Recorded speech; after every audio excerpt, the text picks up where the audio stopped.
Welcome to the Deep Dive. You've brought us a fascinating stack of sources this week, all revolving around the latest in artificial intelligence. This is for September 8th to 14th, 2025. That's right. Our mission today, well, it's simple really, cut through the noise, get to those critical nuggets, and give you that shortcut to being truly well-informed about AI this week. Yeah, and this past week, it's really shown us that AI isn't just, a tech marvel anymore. It's this dynamic force. Right. It's reshaping business policy, even how we interact as humans. So we'll be exploring everything from big shifts in AI company strategies, these massive funding rounds. Huge numbers. Exactly. And also crucial regulatory talk and some genuinely surprising applications. The goal is really to give you a clearer picture of what's actually important right now. Okay, let's unpack this then. Yeah. First up, a story that I think really highlights how AI development is evolving. Yeah. And maybe the workforce too. XAI, the company behind Grok. They made some pretty big changes. Yeah, they did. And what's really fascinating here is the strategic pivot by XAI. So they laid off at least 500 general AI tutors. These were the folks categorizing sort of raw information for Grok's training. Okay.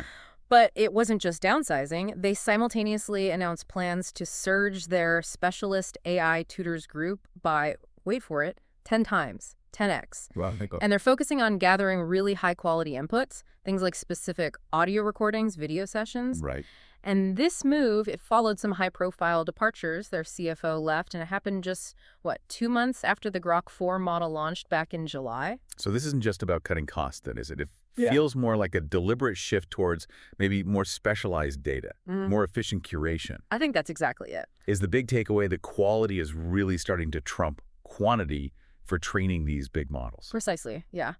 If you connect this to the bigger picture, it really suggests a refinement in how these companies are approaching training data. They're prioritizing, depth and quality in specific areas over just broad general annotation, maybe less quantity, more quality. So the insight is, well, the future isn't just more data, it's the right data, curated by these specialists, almost like digital artisans. That definitely changes the kind of skills needed in the AI workforce, doesn't it? It really does. Big shift. Okay, speaking of talent movement, you also flagged Apple losing a top AI manager, Robby Walker. Yeah, Robby Walker. He was a senior director working on the still delayed Apple intelligence-powered Siri. Right, the one everyone's waiting for. Exactly. He's set to leave at the end of October. Now, he'd recently moved to a new internal AI search team, leading something called Answers.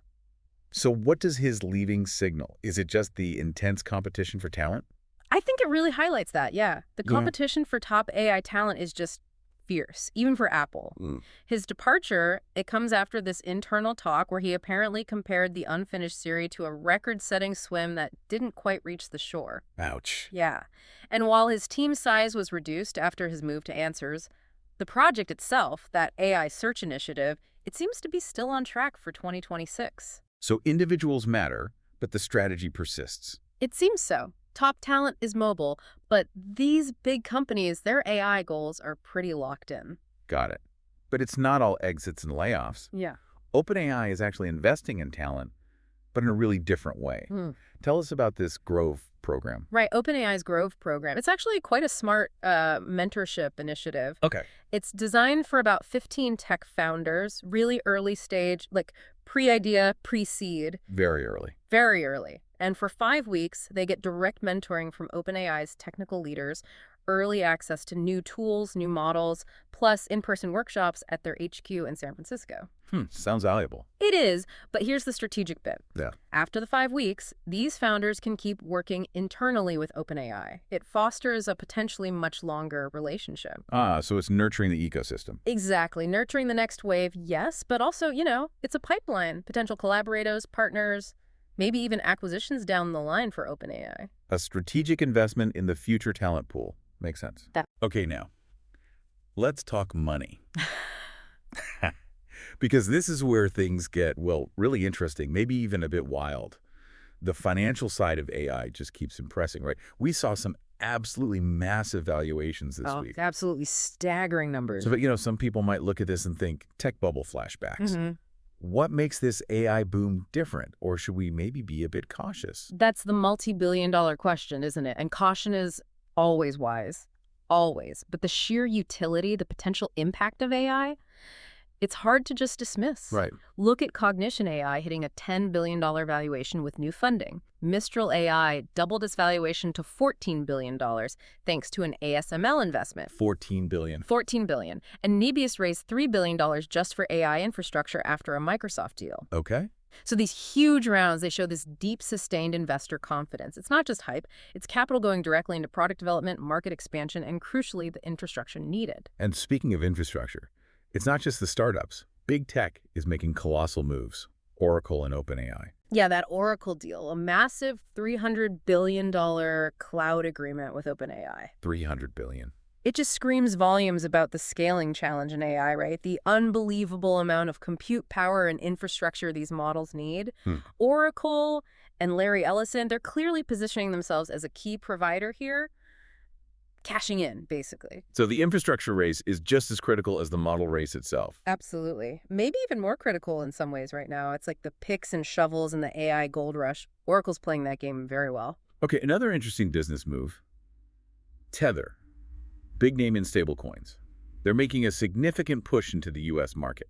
That feels like a change of pace for them. It's a huge pivot, actually. They're launching a U.S.-specific stablecoin called USAT. USAT. Yeah. And it's designed specifically to comply with the new legal framework from the Genius Act. Ah, the new regulation. Exactly. That recent bipartisan effort to bring some clarity to digital assets.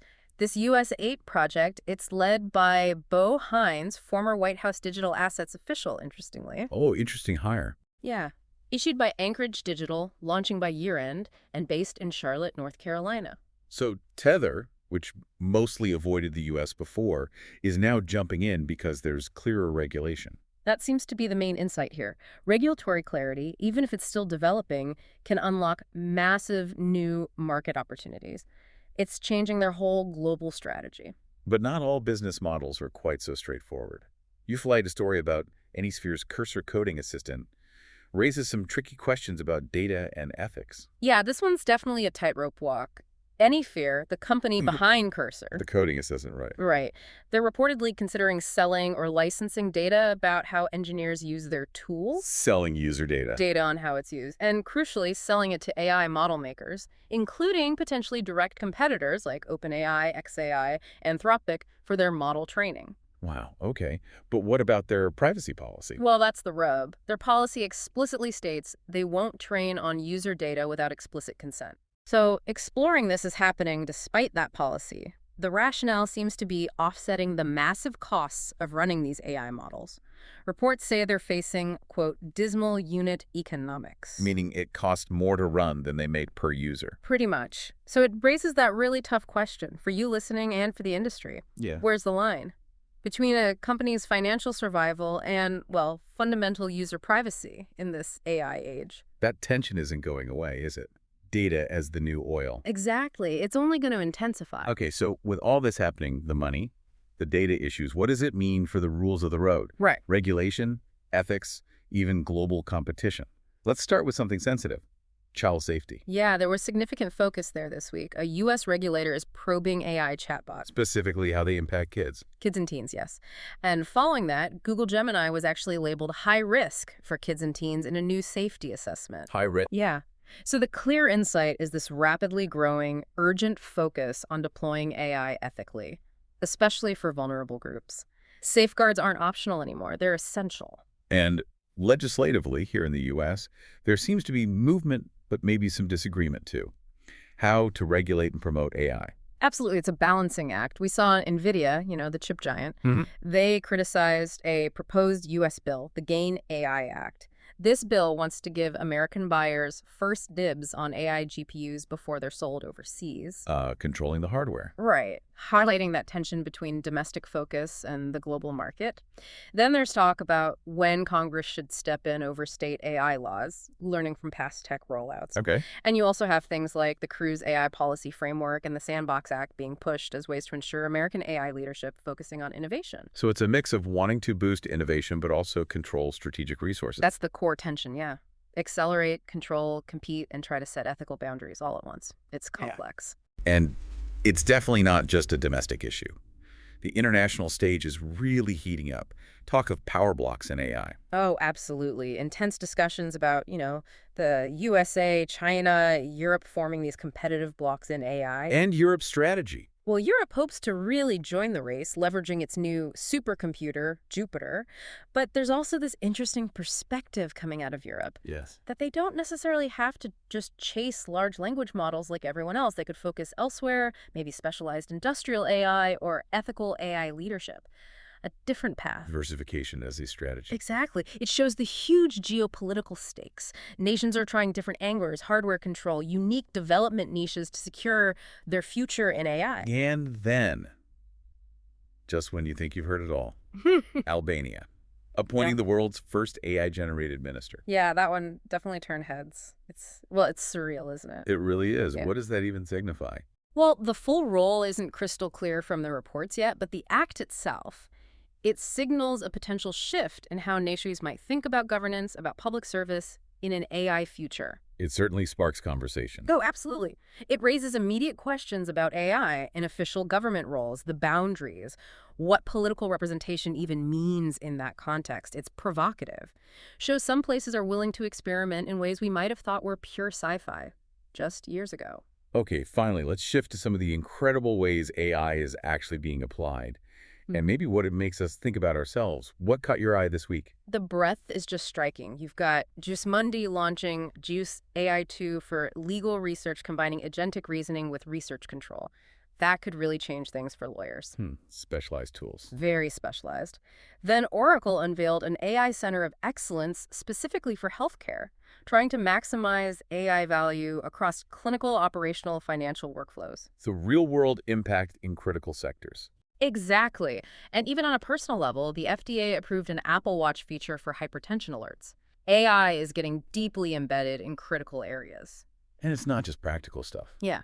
Education. Problem solving. Yeah, the numbers show AI use in classrooms jumped sixfold in 2 years. Huge adoption rate. Tools like Notebook LM, ChatGPT being used for training within AI development itself. Kind of meta. Kind of meta, yeah. But maybe the most striking thing, a report that AI solved math proof that had stumped human mathematicians for months. Okay, that's significant. It really is. It's not just processing data, it's demonstrating a capability for complex, abstract problem solving.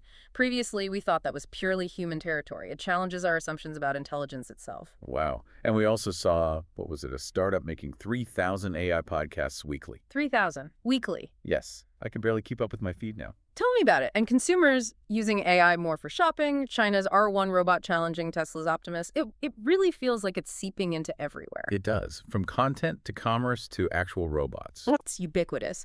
But all these applications, this pervasiveness, it brings up a deeper point, maybe a slightly unsettling one, about how we interact with AI and maybe how we interact with each other. How so? Well, Sam Altman from OpenAI made this really striking observation this week. He noted that people are starting to talk like AI. Talk like AI. Yeah, which he says makes some human interactions, his words, feel very fake. Huh. That's really provocative, isn't it? Yeah. It's not just about using the tools. No. It's suggesting AI might be subtly changing how we communicate, how we express ourselves. Maybe even eroding authenticity. That seems to be the implication, a subtle shift in our conversational patterns, maybe blurring the lines between genuine human talk and AI-influenced speech. The insight isn't just that AI is a tool, but maybe it's becoming an environment that's actually starting to shape us. That's a heavy thought. So quite a week. From workforce strategies and staggering funding. Billions and billions. To regulations trying to catch up, safety concerns, geopolitical jostling, and these really profound questions about AI's impact on our humanity. Yeah, it shows just how dynamic this whole landscape is. Not static at all. It's this rapidly evolving mix of innovation, ethics, money, strategy. What really stands out is that incredible pace. Yeah. Right? Paired with the growing complexity of what it all means. Absolutely. Companies pushing boundaries, regulators scrambling, global competition, and these huge societal questions popping up constantly. So for you listening, the key takeaway, I think, is seeing these stories not just as isolated news items, Right. but as interconnected pieces, part of this massive complex puzzle that's genuinely reshaping our world like right now. Couldn't agree more. So as you reflect on all this, maybe consider this final thought. If AI is already changing how we talk, how we interact, if it's solving problems that stumped us for months, how might it fundamentally redefine what we even mean by human creativity or human decision-making in the years ahead? Are we ready for that future, where those lines get even blurrier? That's the question to ponder. Definitely something to chew on. Thanks for joining us for this deep dive into the latest in AI.